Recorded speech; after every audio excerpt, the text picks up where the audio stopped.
C'était en 1987. Roger Lucas était passé à la ferme voir ses parents. Une journée comme les autres, jusqu'à ce que son père prenne la parole. À un moment, il m'a dit, tu sais, tu as un frère en Allemagne. Alors, on en a parlé, on a discuté. Et que ce soit mon épouse ou moi, on ne se souvient plus du tout de ce qu'on a dit après ces mots-là, jusqu'au moment où, ma mère a dit tais-toi avec ça maintenant. En 1940, le père de Roger avait été fait prisonnier par l'armée allemande et envoyé travailler dans une ferme. C'est là qu'il a croisé Ernie, dont le mari combattait sur le front de l'Est. Ils se sont aimés. Il se sentait quand même vieillir.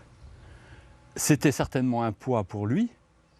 Il avait envie de se libérer de ce poids et nous confier ce qui s'était passé, quoi. Souvent, Roger a songé à ce frère, sans savoir où le chercher. Il n'avait qu'un prénom, une lettre, quelques photos jaunies. Son père était mort avec ses secrets. Il faut se remettre dans le contexte de la fin de la guerre.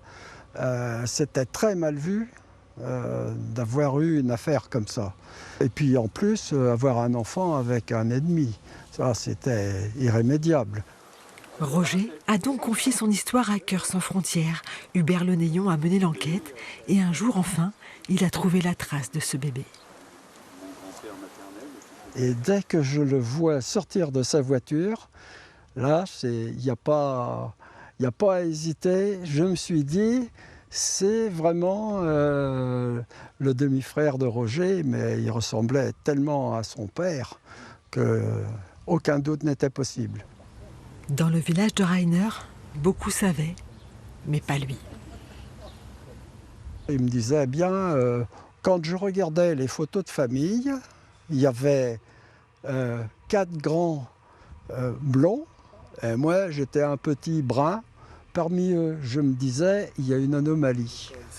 Quelques heures plus tard, Roger découvrait son frère.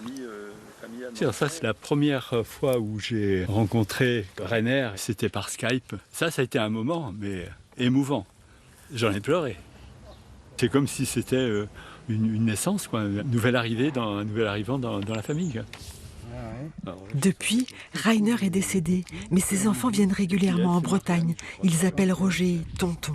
Roger et Hubert veulent croire que cette aventure, comme toutes celles des enfants nés de la guerre, est comme un pied de nez à l'histoire. Les gens qui sont emmenés sur le front ou c'est ceux qui se battent, c'est pas eux qui ont envie de faire la guerre.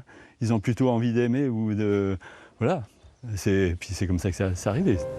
Roger en est aujourd'hui persuadé, l'amour est plus fort que la guerre.